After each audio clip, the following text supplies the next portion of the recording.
Here are the top stories for today, February 16, 2022. The government continues to gear up for the shift to the new normal situation in the country following the continued improvement in the COVID-19 situation thanks to boosted pandemic response efforts. Candidates are reminded to hit the brakes on campaign activities that violate health protocols. The poll body also starts cracking down on campaign posters that do not adhere to rules. Malacanang assures fuel subsidy funds are in place for affected sectors as skyrocketing oil prices show no signs of abating for now. And bracing for repatriation, the Foreign Affairs Department says arrangements to bring home Filipinos in Ukraine are being readied amid simmering tensions between the Eastern European nation and Russia.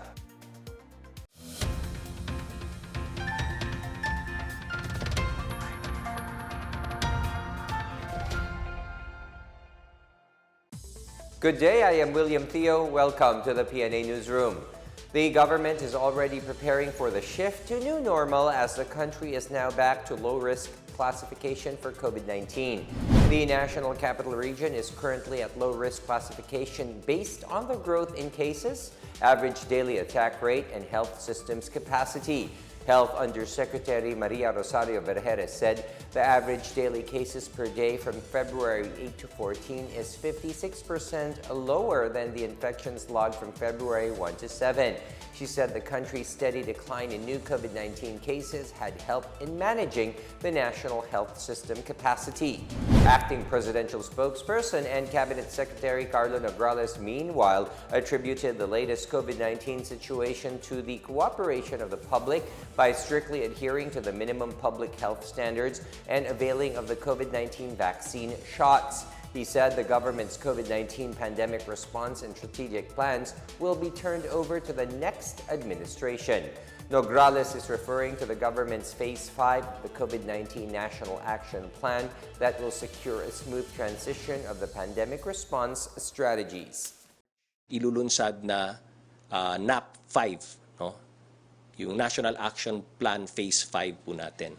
And under the National Action Plan Phase 5 po natin, mas ang ina-emphasize natin doon, apart from the high vaccination and compliance with minimum public health standards, is pag-rebound din po ng ating economy para mas marami rin po sa ating mga kababayan ang tuluyan ng pong makapagtrabaho at makapaghanap buhay. At yung document po na yan, plus all the accomplishments in terms of vaccination rate, in terms of compliance with the safety seal, in terms of compliance with minimum public health standards sa mga establishmento, lahat po yan ang aming ita-turn over sa next administration. The Health Department says coronavirus cases in the country may dip below 100 by mid-March. Health Undersecretary Maria Rosario Vergeres said the current 2,000 to 3,000 cases daily may go down further to 83 based on the projections of the FASTER team. The average daily cases in the past 7 days are at 3,521, signaling a continued decline in infections across the country. We retain the current na pagsunod natin ngayon sa minimum public health standards, ayun pong ating mga kaso na bibilangin per day nationally. Pagdating ng March 15, maaring bumaba as low as less than 100 cases. Sa lahat po ng ginagawa natin, kapag tayo ay magkakaroon ng pagluwag nung pagsunod natin sa minimum public health standards at hindi masyado nagko-comply ang ating populasyon, maaring tumaas uli lahat ng ating kaso. So having said that, because it is election time, it is campaign period, nananawagan po tayo sa ating mga kababayan, sa ating pong local officials at sa ating mga kandidato na sana po tayo lahat ay tulong-tulong para po mapanatili nating mababa ang kaso sa bansa by complying with all the safety protocols that we have issued through our guidelines.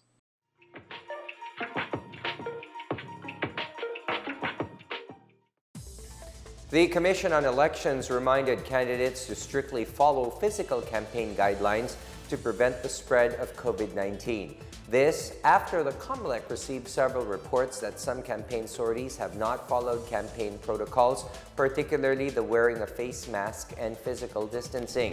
In a statement, Comelec spokesperson James Jimenez said, in case the candidates need reminding, they are responsible for the safety of their staff and supporters, and that the guidelines on physical campaigning are strictly followed. That is their lookout. He said that under Resolution number 10732, all persons participating in such activities are required to wear full coverage face shields together with face masks and must observe the minimum public health standards at all times. An election offense is punishable with imprisonment of not less than 1 year, but not more than 6 years without probation, while a violation of minimum public health standards will be penalized with a fine of not less than 20,000 pesos, but not more than 50,000 pesos, or imprisonment of not less than 1 month, but not more than 6 months, or both such fine and imprisonment. The Operation Baklas team of the Commission on Elections has started intensifying its campaign nationwide. In Coronadal City, Comelec's Task Force Baklas has started removing illegal campaign materials. Election Officer Maleha Usman said they started the operation yesterday after giving notice to the national candidates. Usman also reminded the candidates that the size of the campaign posters must not exceed 2 by 3 feet. And in Zamboanga City, the Operation Baklas team has started removing campaign materials put up outside the designated common poster area since Friday last week. Joining the Comelec in the conduct of the drive were the Zamboanga City Police, City Engineer's Office, and the Office of the City Environment and Natural Resources Office. Election Officer Stephen Roy Cañete urged candidates and their supporters to abide by the rules on the posting of campaign materials. In Legazpi City, Albay, the Department of Environment and Natural Resources in the region reminded all national and local candidates as well as their supporters to refrain from posting their campaign posters on trees. DENR 5 Regional Executive Director Francisco Milla Jr. said campaign materials should only be posted at the poster areas designated by the Comelec. He also encouraged them to use eco-friendly materials instead of tarpaulins, which may contain toxic substances that are harmful to the health of the environment. The Task Force Baklas in Iligan City is also busy dismantling illegal campaign posters in their area. Claire Gighe filed this report.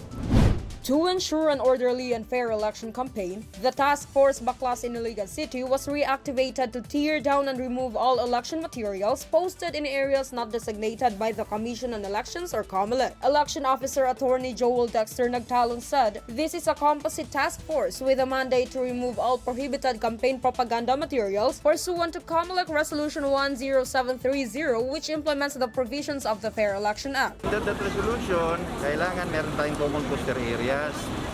So, lahat ng mga election campaign paraphernalia outside of common poster areas dapat tanggalin. Accordingly, campaign materials can only be posted on common poster areas authorized by the Comelec or in public places as defined by the poll body. They may also be placed in private properties but with the consent of property owners and must comply with the prescribed size. Mga posters dapat hindi lalampas ng 2 by 3 feet. Yung mga streamers nila that will be hung in the headquarters, pati na yung nasa mga campaign rallies, it should not exceed 3 feet by 8 feet. Per their assessment, Nagtalon said 44 common poster areas have been identified in the city, which are usually located within the premises of the barangay. For PNA Newsroom, Claire Gighe of the Philippine Information Agency, Iligan City and Lanao del Norte. Still ahead, various provinces are bracing for the conduct of limited in-person classes. And the DFA readies to repatriate Pinoys in Ukraine amid threats of an imminent Russian invasion. Details ahead. Keep it here on the PNA Newsroom.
The government has allotted at least a total of 3 billion peso budget for fuel subsidy under the General Appropriations Act of 2022. This after oil companies implemented another big-time price hike for the 7th straight week, given supply constraints in the global market. Cabinet Secretary and acting presidential spokesperson Carlo Nograles explains that under the General Appropriations Act of 2022, a total of 2.5 billion pesos is appropriated for financial assistance and fuel vouchers to qualified public utility vehicles, taxis, tricycles, full-time ride-hailing delivery service. Another 500 million pesos has also been appropriated to provide fuel discounts to affected farmers and fisherfolk. Since the price adjustments last week, local gasoline prices have already increased by 6.75 pesos per liter, 9.15 per liter for diesel, and 8.45 per liter for kerosene. Meron po tayong mga nakalagay sa ating budget law for 2022, provided na tumama doon sa $80 per month na exceeds or reaches the $80 per month. So may conditions set before ma-trigger itong tinatawag na fuel subsidy. So apart from that, bago tumama po yan, patuloy naman po na pinag-uusapan ang iba pang mga mekanismo at tulong na maaari nating bigay sa mga lubos na maapektuhan. Assistant Director Rodela Romero of the DOE Oil Industry Management Bureau explains that the current supply of oil in the world market is less than the demand. She said that as the Philippines is one of the major net importers of oil and oil products, the country is affected by any disruption of supply in the international market. She also said that the agency is currently working on unbundling the prices of oil to help ease the impact of the oil price hike. Kapag mataas po ang demand, kulang ng supply, definitely po talagang mataas ang presyo. Nasabayan pa po ng mga supply disruption na tinatawag po natin. Ang una po dito, yung conflict po ng Russia at saka ng Ukraine. Alam naman po natin lahat na ang Russia, isa siya sa mga top exporter ng petroleum products po. Tapos ang Ukraine po, dinadaanan naman po siya, parang oil and gas hub po siya ng mga produktong petrolyo papunta ng Europe at saka ng Russia. So ibig sabihin, napaka-importante po ng dalawang bansa na yon. Tapos bukod pa po doon, talagang madaing nagkasunod-sunod po yung mga dahilan ng supply disruption, kagaya po nung explosion sa Nigeria. Meron din pong maintenance disruption tsaka pipeline leak sa Libya. Gayon din po may oil spill sa Ecuador at saka po yun sa Kazakhstan. So ibig sabihin, lahat po ng mga pangyayari yun nag-contribute po para maging tight ang supply sa buong mundo. So yun po ang dahilan kung bakit nagkasunod-sunod po ang pagtaas na apektado po ang Pilipinas. Opo. More schools in the provinces have resumed limited face-to-face classes in their areas. The details from Marita Moahe. 5 schools in Basilan Province have started the pilot run of limited face-to-face classes. These are the Damaso Purigay Junior Memorial National High School, Mount Trail Elementary School, Ulame Elementary School in Lamitan City, Akbar Elementary School in Akbar Municipality, and Upper Bands Elementary School in Lantawan. Education Minister Muhagar Iqbal said the Basilan schools were among the 15 schools that passed this school safety assessment tool for face-to-face classes. These schools are eligible to pilot face-to-face classes under Alert Level 2. In Eastern Visayas, at least 62 schools have been holding limited face-to-face classes as of this week.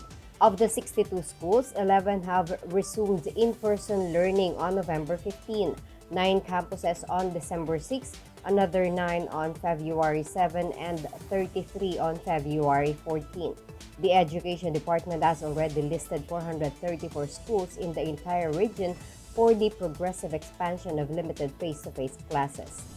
And in the Ilocos region, 19 public schools and a private school in the region resumed their limited face-to-face classes today, February 16, as the alert status downgrades to Level 2. The Department of Education in the region said that the participating students are kindergarten up to the 3rd grade, as these are age group that still need close supervision by teachers and their number is still limited. DepEd Ilocos Region Public Affairs Unit Head Cesar Buxit said more schools in the region will start their limited face-to-face classes in the 3rd week of this month, but an official memorandum is yet to be released. For the PNA Newsroom, I am Marita Muaje. The Department of Foreign Affairs is preparing to repatriate Filipinos in Ukraine amid the ongoing tensions and invasion fears in the Eastern European state. In a statement, the DFA said it is in close coordination with its foreign service posts in the region on arrangements to bring home the overseas Filipinos in Ukraine.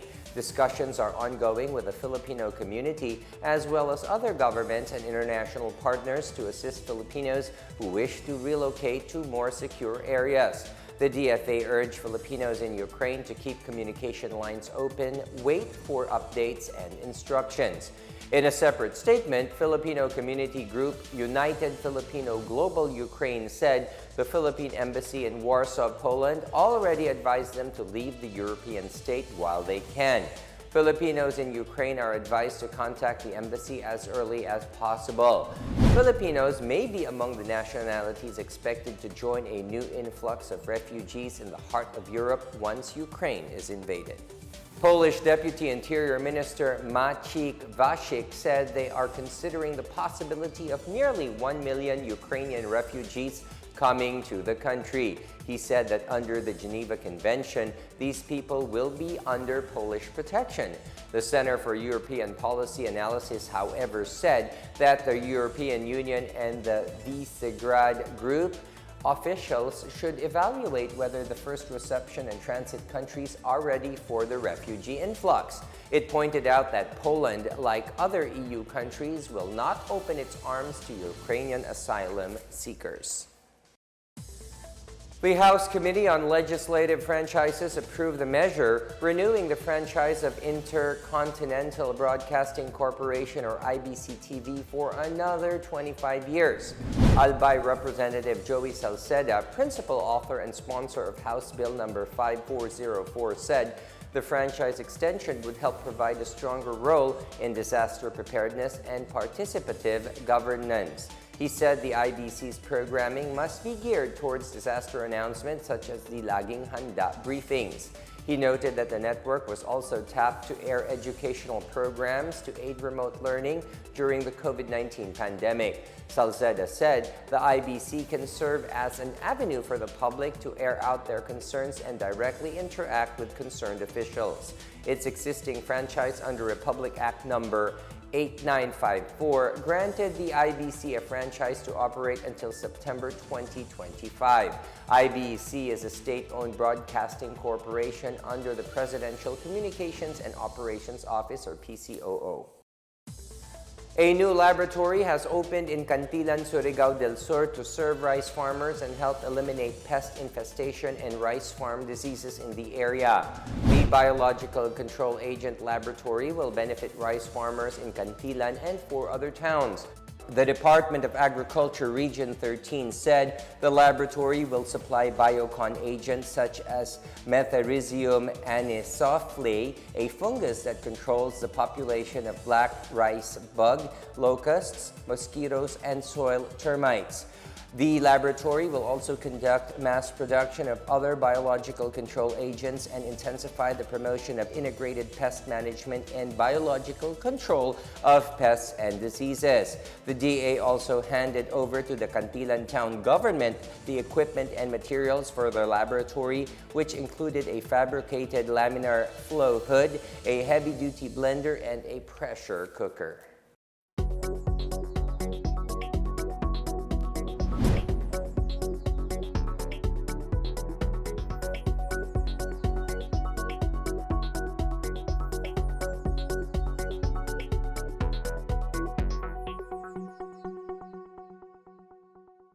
Up next, it's the end of an era for Alaska fans as the brand bows out of the PBA after over 35 seasons.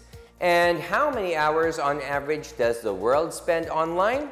We find out later. More stories when the PNA Newsroom returns.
An era is about to close in PBA history as the Alaska Aces announce that they are retiring after more than 3 decades of playing with the league. Alaska team governor Richard Bachman on Wednesday said the Aces will play out their final conference in the ongoing PBA Governor's Cup. In a statement, Alaska Milk Corporation Chair and team owner Fred Uiteng-Su said the company will shift its focus on providing affordable nutrition for Filipino families. The decision to leave sports is aligned with the directive of AMC's parent company, Friesland Campina, to implement an organizational transformation that ensures long-term stability. Uiteng-Su thanked everyone who was involved with the Aces as well as its loyal fans for their love and support through the years. The Alaska Aces joined the PBA in 1986, after which it won 14 titles, including a Grand Slam in the 1996 season. And now for our news overseas. Filipinos have been shown among those who spend the most time online since the COVID-19 pandemic. Based on the report titled Digital 2022 Global Overview, the Philippines spend an average of 10 hours and 27 minutes daily on the internet. The country falls second to South Africa, whose working-age internet users are online 10 hours and 46 minutes daily. Filipinos and South Africans are also more likely to use social media for work. People in Japan, on the other hand, spent the least amount of time on the internet, as they had a daily average of 4 hours and 26 minutes. Meanwhile, the average internet user spent 6 hours and 58 minutes online per day. The report was released by the New York-based agency We Are Social and social media management firm Hootsuite. At least 6,000 fishermen affected by Typhoon Odette will receive livelihood assistance from the provincial government of Cebu. More on this and other news from the provinces from Chris Mundo. Coastal villagers in parts of Cebu whose fishing implements were destroyed by Typhoon Odette last December will get boat-making materials from the provincial government. Governor Gwendolyn Garcia said about 6,000 fishermen will be included in the Dasig Sugbu or Cheer Up Cebu assistance program. Each fisherman can redeem marine plywood, nails, and epoxy to build a new fishing boat. Garcia said 2 billion pesos from the provincial coffer has almost been used up in providing cash coupons to typhoon victims whose houses were damaged by Typhoon Odette. Meanwhile, a total of 190 fisherfolk affected by Typhoon Odette in Sagay City, Negros Occidental have received 2.23 million pesos in cash assistance from the Office of the President's Social Fund in the past week. They included those from barangays Old Sagay, Bulanon, Himugaan, Baybay, Tabao, Vito, and Molocabok, whose fishing gears and other equipment were damaged by Typhoon Odette pummeled Negros Occidental overnight on December 16. Mayor Alfredo Marañon III said the financial aid will enable the beneficiaries to recover from the setback brought by the typhoon last December. And in Albay Province, the Quipia Agrarian Reform Beneficiaries Association Cooperative has been the latest beneficiary of the Department of Agrarian Reform after being granted a pili nut and meat processing center. The cooperative has 121 farmer members in Cabraran Grande, a distant highland barangay in Jovellar Town. DAR 5 spokesperson Gerard Buensalida said QARBC asked for the agency's help through the Agrarian Production Credit Program in financing their crop production project and expanding to other businesses. Also, through the village-level farm-focused enterprise development project, QARBC members are taking advanced technical skills and capacity-building training offered by the DAR to achieve self-reliance and market competitiveness. For the PNA Newsroom, I'm Chris Mundo. Government troops discovered a CPP-NPA-NDF hideout and a stash of ammunition in Barangay Onop in Miagao Town, Iloilo on Sunday. Lieutenant Colonel Harold Garcia, commander of the Army's 61st Infantry Battalion, said one of the rebels who surrendered after the encounter with government troops on December 1st, 2021, revealed the location. Barangay Onop is about 4 kilometers away from Barangay Alimodias, the site of the December 1 encounter, and is believed to be one of the NPA's hideouts. Garcia said the discovery is sure to demoralize the communist terrorist group because their hideouts and stocks are revealed and their operations are weakened. He said they expect more rebels to surrender this month since other members of the armed movement are on low morale following the operation. Malacanang on Tuesday expressed its condolences to the family of veteran journalist and former press secretary Ricardo Dong Puno Jr. on his passing. Cabinet Secretary Carlo Nograles said Puno was a respected member of the media prior to and after serving under the administration of former President Joseph Estrada. He acknowledged the distinctions Puno received for his work in public affairs programs that helped the public understand the issues of the day. An ABS-CBN report citing his sons Ricky and Donnie said Puno succumbed to a lingering illness on Tuesday. He was 76 years old. Aside from being a lawyer and TV show host, Puno was the senior vice president of ABS-CBN News and Current Affairs. He is the son of former Justice Minister and Court of Appeals Associate Justice Ricardo Puno Sr. Valentine's Day became much sweeter for several couples in Legazpi City as Mayor Noel Rosal officiated their wedding and made their union legal. A total of 68 live-in partners got married in simple rites during the Valentine's Day celebration at the Legazpi City Convention Center on Monday. The civil mass wedding was a project of the Legazpi City Women's Federation for couples who lacked the money needed to have their own wedding.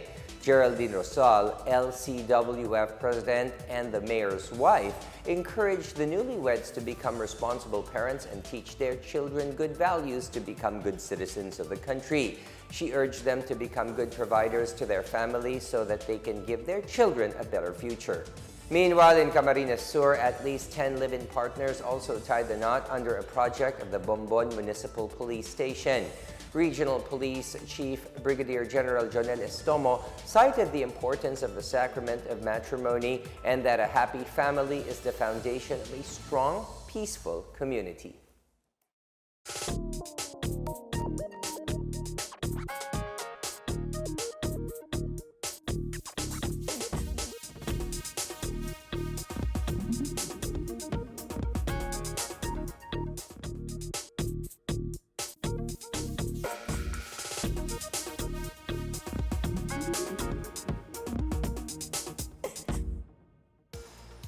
Let's take a look at today's biggest stories. The government continues to gear up for the shift to the new normal situation in the country following the continued improvement in the COVID-19 situation thanks to boosted pandemic response efforts. Candidates are reminded to hit the brakes on campaign activities that violate health protocols. The poll body also starts cracking down on campaign posters that do not adhere to rules. Malacanang assures fuel subsidy funds are in place for affected sectors as skyrocketing oil prices show no signs of abating for now. And bracing for repatriation, the Foreign Affairs Department says arrangements to bring home Filipinos in Ukraine are being readied amid simmering tensions between the Eastern European nation and Russia. As Filipinos, we all have a vital role to play in preventing the spread of COVID-19. So remember, wear your face masks and face shields, wash your hands often, practice safe physical distancing, go out only for essential reasons, and get vaccinated as soon as possible to protect ourselves, our families, and the community. Together, we can beat COVID-19.